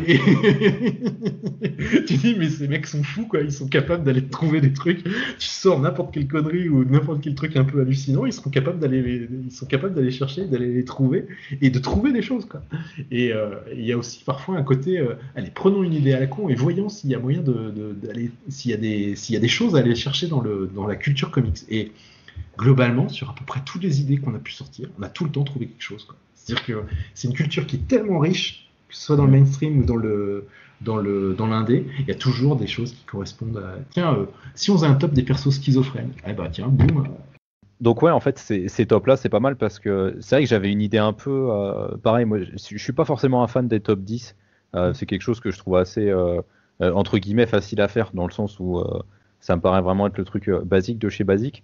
Mais c'est vrai que quand tu l'expliques et quand j'ai creusé un peu plus là sur Top Comics, on voit en fait que vous essayez de faire des tops pour faire découvrir d'autres pans du comics, ou en tous les cas des trucs pas forcément très connus, ou alors des trucs un peu blagues, mais qui quand même creusent sur certains plans de l'univers des comics. Donc finalement, Ça rehausse peut-être un peu l'intérêt du top, ce que vous faites vous et puis ça change de certains. Enfin, on le voit beaucoup sur YouTube. Hein, enfin, on l'a beaucoup vu à un moment donné.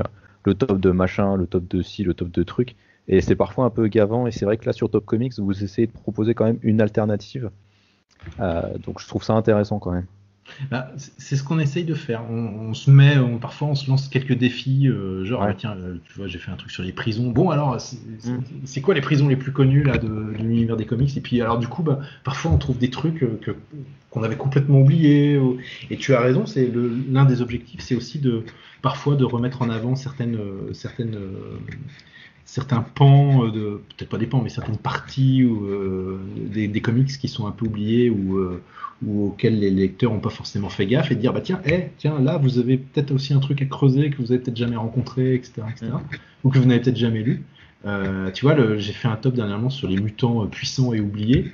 Et je suis persuadé qu'il y a des lecteurs des X-Men ou de tout l'univers mutant de Marvel, et ils vont piocher dedans, il y a des trucs qui vont halluciner, quoi. Enfin, qu'ils étaient même pas au courant que ça puisse exister que ça ait pu exister par le passé. Donc, oui, on subit cette image parfois on dit qu'on est putaclic. Alors bon, il faut savoir que les titres, c'est moi qui titre les articles. Alors le côté putaclic, c'est entièrement moi. Tu assumes. Engueulez-moi. C'est pas les rédacteurs, les pauvres, ils y peuvent rien. Alors le côté putaclic, faut jamais oublier. Il y a un truc par exemple, qu'on m'a appris lors de ma formation, c'est que sur le web, il y a tellement de sollicitations. C'est-à-dire qu'il y a tellement de possibilités pour un internaute qu'il y a un moment donné, il faut essayer de trouver une solution pour te démarquer du reste. Et je vais donner un exemple tout bête, hein, mais un exemple tout simple, c'est tu décides de faire une review de, par exemple, Batman Metal. D'accord. Et ben, si tu fais un titre critique Batman Metal tome 1, eh ben, tu vas avoir des lecteurs, évidemment, mais tu en auras beaucoup moins que si tu fais 7 nouveaux Batman jamais vus dans l'histoire de DC Comics. Voilà. Alors, je dis 7, voilà, c'est les Batman là, du multivers noir, etc. etc. Et on a testé, hein, on a fait des essais, et effectivement, dès que tu commences à proposer des titres avec des mots-clés, avec certains mots-clés, etc., tu fais tout de suite beaucoup plus de lecteurs qu'un classique critique du tome 1 de Batman Metal. Ouais, c'est malheureux, mais voilà. Alors parfois, oui, j'ai peut-être poussé le curseur un peu loin. On essaye de trouver la bonne dose, le bon dosage. Après, il y a un truc qui est toujours rigolo, c'est que il y a certains internautes qui nous reprochent de faire que des tops. Et ce à quoi je réponds toujours, oui, mais on publie un top tous les soirs, mais on publie aussi une review tous les matins. Donc, si vous résumez Top Comics au top, c'est que vous lisez la moitié du site internet. Lisez le reste aussi, quoi. Et puis, si ça vous plaît pas, ne lisez pas et lisez les reviews. On essaye de proposer le matin dans les reviews des trucs un peu plus pour les lecteurs. Et puis le soir, des articles qui sont un peu plus légers, même si de temps en temps, parfois, se cachent des trucs un peu plus costauds, un peu plus compliqués. Et puis, les gars de la rédaction pourront te dire, il y a un truc qui est marrant, c'est que je leur dis tout le temps, écrivez sur ce que vous avez envie. C'est-à-dire que je leur dis, vous faites pas suer avec le nombre de vues, l'audience, etc., etc. Ça, c'est mon boulot. Moi, je me débrouille pour essayer d'attirer des lecteurs. Vous faites des trucs qui vous plaisent. Et au début, je pense qu'au début, ils n'ont pas dû me croire. Et puis, de temps en temps, ils proposent des choses. Je sais plus, il y avait JB qui avait proposé un truc sur Malibu Comics, par exemple, qui est un éditeur totalement oublié, une ligne totalement oubliée. Là. On l'a sorti. Et ça a bien fonctionné. Et jamais j'ai dit. En fait, j'ai jamais dit non à un rédacteur. Je lui ai jamais dit ah non, tu fais pas là ton truc. Tu vois, dernièrement, le même JB a fait un truc sur Lady Rawhide, une sorte de bad girl de l'univers de Zorro. Évidemment, quand tu vois le truc arriver, tu te dis bon, alors ça va pas être facile à vendre auprès des amateurs de Batman ou autres. En plus, c'est un peu genre la bad girl années 90, Toussaint dehors et tout. Bon, on va se faire traiter de sexiste. L'article il est vachement bien. Et il fait découvrir un personnage à des lecteurs qui savent pas ce que c'est, qui connaissent pas. Et finalement, ça fonctionne plutôt bien. Ça finit par trouver son public.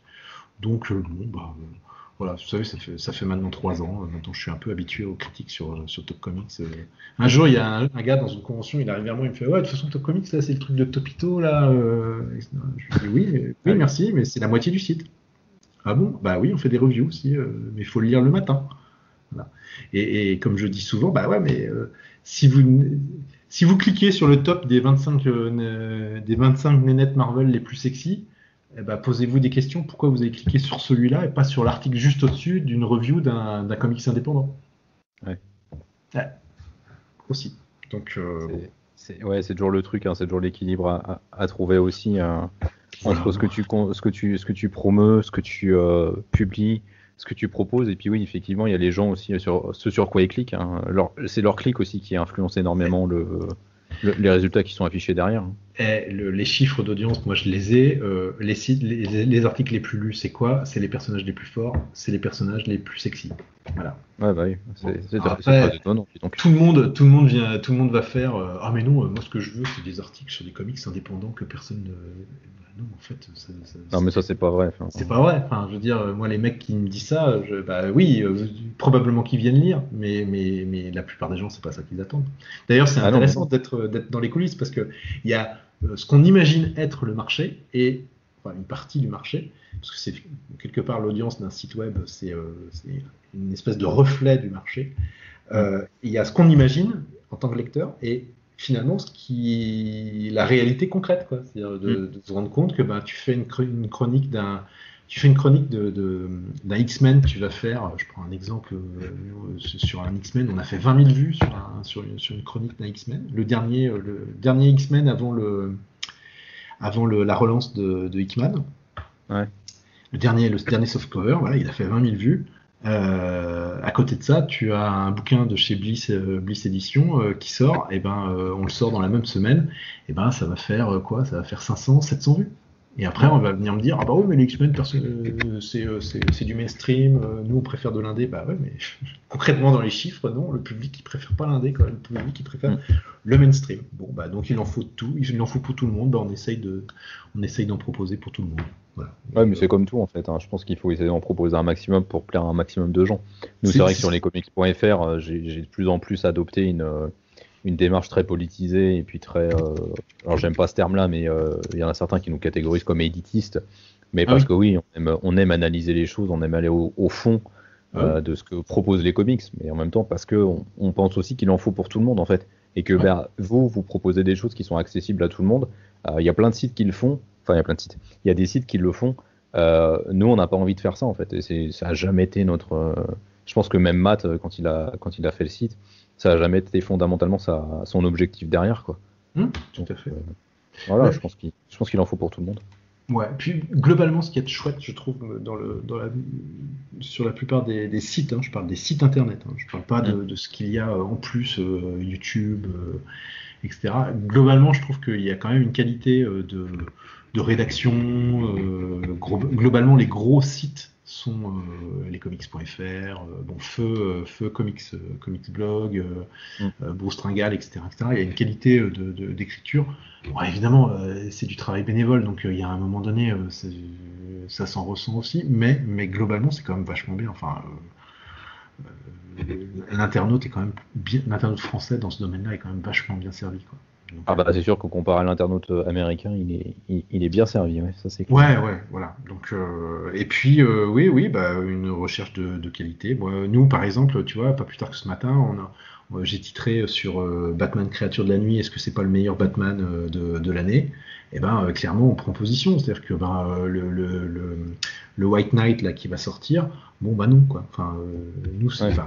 Et là, pour l'ensemble de la rédaction, on est à peu près tous d'accord. Non, le White Knight j'ai oublié le nom. Il est tard aussi. De Sean Murphy. Sean Murphy, voilà.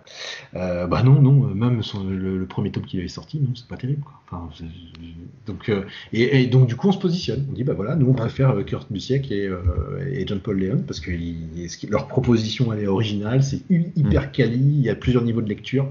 S'il y a un Batman intéressant, vraiment super intéressant, non, ça c'est pas Joker War qui a ses qualités. Ouais, enfin je suis en train de finir de le lire, ça a ses qualités, mais voilà, enfin on n'est pas dans le même niveau, quoi. de comics. Mais en même temps, c'est pas mal aussi qu'il y ait des trucs qui soient très mainstream, très. Il y a aussi une partie plaisir coupable. Enfin, moi, il y a des fois, j'aime bien lire des trucs débiles parce que ça me fait plaisir. Voilà.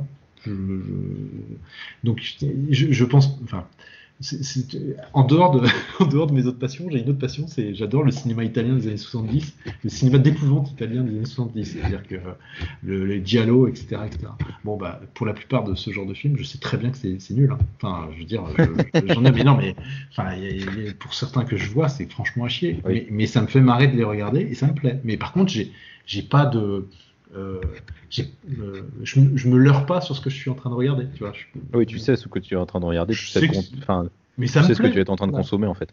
Voilà, mais à côté, ça m'empêche pas de regarder d'autres films beaucoup plus qualitatifs qui me plaisent. Mais à certains moments, j'ai envie de regarder des trucs moins bien, mais qui vont me faire me délirer, marrer. Et ben dans les comics, c'est pareil. Je vais avoir envie, parfois, d'indés vachement sérieux. Et puis peut-être que le lendemain, je vais plus avoir envie d'un truc super léger. Et donc ce public-là, il existe aussi, quoi. J'ai du mal à croire qu'il y a des mecs qui lisent que de l'indé, quoi. Enfin, parce que... Alors je pense qu'il y en a, mais ils représentent une portion tellement infinitésimale dans le public que en fait, c'est comme s'ils n'existaient pas, quoi. Donc, ouais, clairement. donc ils existent, mais ils sont très très peu. Tout à fait. On avait un membre dans le collectif, et encore même pas, parce qu'en fait, il lisait aussi un peu de super-héros, même s'il en lisait très peu. Ouais, en fait, il y a quelques personnes sur Twitter que je vois qui lisent du comics et qui ne lisent que de l'indé parce qu'ils ne jurent que par ça. Mais je pense parce qu'ils n'ont pas franchi en fait le pas du super-héros, parce qu'ils n'ont pas trouvé le comics qu'il leur fallait pour ça, quoi. Mais tout à au fait. global, ouais, des gens qui lisent que de l'indé, ouais, même dans mon cercle d'amis, j'en ai pourtant certains qui sont bien casse-burnes. J'en vois pas. Puis les Voilà. pauvres, quand ils tombent sur certaines œuvres qui sont un peu hybrides entre les deux, ça doit leur faire bizarre, quoi. Genre The Escapist, par exemple, ça doit être ça doit être assez rigolo à observer, ou même un créature de la nuit, hein. Enfin, quelqu'un qui lit que de l'indé, ça peut éventuellement l'intéresser. Donc voilà. Mais du coup, on essaye de proposer le plus vaste éventail possible. Dans nos propositions. Là, la seule chose, là, dernièrement, sur les sites web en général, je reviens dessus parce que je voulais dire quand même un mot, c'est sur la disparition de Comics Blog, par exemple. C'est un truc moi, que je suis très heureux de revoir Arnaud Kikou et Corentin sur First Print. Je suis très heureux qu'ils aient rebondi parce que c'est pour moi la disparition de Comics Blog, c'est catastrophique, quoi. C'est-à-dire que c'est la disparition des seuls journalistes professionnels dans le domaine des comics. Ouais. Alors du coup, il va y avoir, j'entends déjà les gars du fond qui sont en train de dire ah ouais machin élitiste et tout. Mais non, mais être journaliste, ça veut pas dire être élitiste. Mais c'est juste que non. moi j'ai envie. C'est juste une profession. Et puis ensuite, quand France Inter ou un média a besoin d'un intervenant pour parler de comics et de culture comics, je préfère que ces grands médias-là fassent appel à des professionnels qui savent de quoi ils causent, capables de prendre du recul, plutôt que d'aller trouver le premier Tintin ou le premier youtubeur venu qui va raconter des conneries grosses comme lui, quoi. Donc, sans blaguer. Donc c'est vraiment ça. Moi, je suis content de les voir revenir et je me dis bon, voilà, au moins que ce soit eux, que ce soit des essayistes. Enfin, je pense notamment à Xavier Fournier, je pense à des personnes comme Jean-Paul Jeannequin, etc., etc. Heureusement qu'ils sont là, parce que sinon, si toutes ces personnes-là ne sont plus là, bah, en fait, les grands médias, ils vont aller chercher des cosplayers et ils vont aller chercher des youtubeurs, quoi. Si c'est pour se retrouver avec des mecs. Ouais, ils vont aller chercher des gens qui finalement savent très très peu de quoi ils parlent, quoi. Donc, voilà. Donc au moins là, bah oui. Après, Arnaud Kikou et Corentin, ils ont comme tout le monde leurs défauts. Bon, voilà. Moi aussi j'en ai, Thomas. Voilà, tout le monde en a. Mais par contre, bah, ils savent de quoi ils causent, quoi. Et puis ils sont capables de prendre du recul, de mettre en relation certaines choses. Ils sont capables de trier de l'information, ce qui n'est pas le cas de tous les sites web. Hein, c'est clair. Donc voilà, des sites genre Combini ou autres qui sont quand même capables d'aller de recopier des conneries de sites, de gros sites américains. Eux, l'équipe de Comics Blog, ils étaient capables de le faire et ils le faisaient bien. En plus, ils avaient une éthique en fait, c'était surtout ça. Voilà. Puis bon, avec des valeurs que moi je partageais personnellement. Donc voilà. Donc ce qui leur a valu d'ailleurs de se friter de temps en temps avec certains, mais bon, voilà. Ah bah oui, mais tu sais bien que il faut pas parler de politique. Bah non, parce que les comics, ça n'a jamais parlé de politique, voyons. Évidemment. Ça n'a pas Évidemment. du tout été écrit par des juifs, pas du tout. Je vois pas Non, de quoi mais tu non, mais parles. même Action Comics, le premier, il parle jamais de politique avec cette femme Mais battue. pas du tout. Mais pas du tout, jamais. monsieur. Enfin, Pas du tout. mais Pas non, du mais tout. ces gens qui viennent pourrir ce média qui était pur. Ah, Voilà, ah là là, saloperie. Bref. Saloperie de femmes avec leur saloperie d'arabe. Ah, mon Dieu. Quelle Voilà. horreur. Alors, Ah. j'espère que personne n'extraira cette. J'espère aussi, parce que évidemment, je ne le pense pas du tout. Mon amour pour Miss Marvel le prouve suffisamment, je pense. Donc, Non, voilà. non, c'est Ouais, très non. très bien qu'il y ait de la diversité dans les comics aujourd'hui. Et heureusement qu'il y en a, parce que on se ferait un peu chier, je pense. Ouais, et en même temps, c'est bien aussi qu'il y ait des trucs totalement débiles. Ouais, ouais, mais clairement. Enfin voilà, du Youngblood, je dis du Youngblood, du Rob Liefeld, etc., etc. C'est bien que tout ça existe en fait. Point. Bah, c'est ce qu'on dit, et je pense que ce sera le mot de la fin, mais ouais, il en faut pour tous les coups, quoi. Enfin, vraiment, Exactement. je pense que Continuer. c'est ça le plus important. Et puis je pense que la période, je veux pas jouer l'oiseau de mauvais augure, mais je pense que la période qui va arriver là, qui est peut-être même déjà sur nous, je pense notamment aux éditeurs. Lisez des comics, quoi. Enfin, quand je dis lisez des comics, achetez des comics, quoi. Enfin, Ouais, achetez des comics. les éditeurs vont avoir besoin comment dire, que les lecteurs soient là. Et quand je parle des éditeurs, évidemment, je parle de Panini et d'Urban parce que eux aussi vont avoir besoin ça va aussi les impacter d'une manière ou d'une autre. Hein. Mais les petits éditeurs, et c'est pas péjoratif quand je dis ça, hein, c'est des éditeurs qui ont moins de moyens, qui ont des petits moyens par rapport aux gros. Je pense à Bliss Edition, à Delirium, à Weta Vestron, etc. Putain, achetez-leur des comics, quoi, parce que sinon ils vont crever et après il restera juste les deux gros. Et après tout le monde sera en train de pigner parce que bah oui mais bon les Tortues Ninja on les a plus en français. Bah ouais les mecs t'étais où quand il fallait les acheter? Enfin.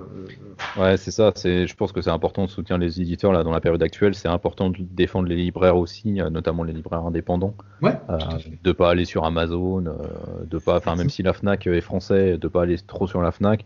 Mais vraiment, enfin, on a des sites français comme Excalibur Comics qui sont indépendants, qui font du comics VF. On en a d'autres, des sites internet. On a des libraires indépendants.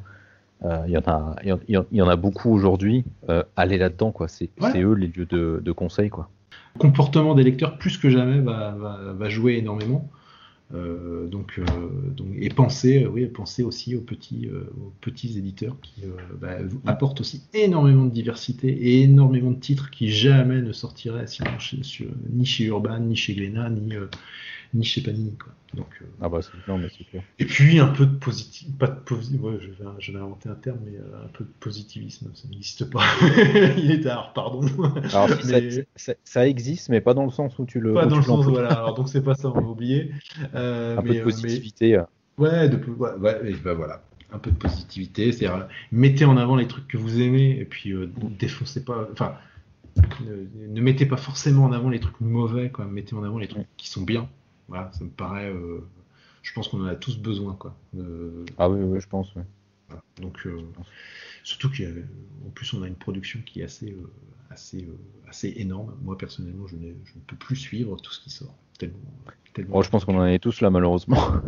Voilà. Donc, ouais, alors, mais vraiment, enfin, je suis vraiment obligé de faire des choix chaque mois. Voilà. Donc, mais essayez quand même de garder un peu de sous pour les petits éditeurs, c'est bien. Ouais, non, mais je pense qu'ils en ont besoin. C'est vraiment important. Je pense que on va terminer par là, mais clairement, on a besoin. Ils ont besoin d'être soutenus. Écoute, Stéphane, ça a été un vrai plaisir d'échanger avec toi. Écoute, c'était j'espère que cool, très très bien. J'espère que les auditeurs et les auditrices ont apprécié aussi l'épisode. Donc évidemment, on te retrouve principalement sur Top Comics. Et puis on te retrouve également donc dans les traductions pour les collections de chez Hachette. Voilà. Et puis voilà, on te souhaite bon courage pour les traductions que tu as à faire. Ah bah oui, là, pour rien te cacher, j'ai entamé aujourd'hui un gros truc. Voilà. Ah, oula. Mais je peux pas en parler, voilà. Mais, non. Mais je tease. C'est une des grandes sagas Marvel qui n'a jamais été traduite en France. Et surveillez vos kiosques. Oh là là, surveillez vos kiosques, ce sera le mot de la fin. Allez, bonne soirée, monsieur Comics Grincheux, et à très bientôt. Merci beaucoup. Allez, ciao. Ciao.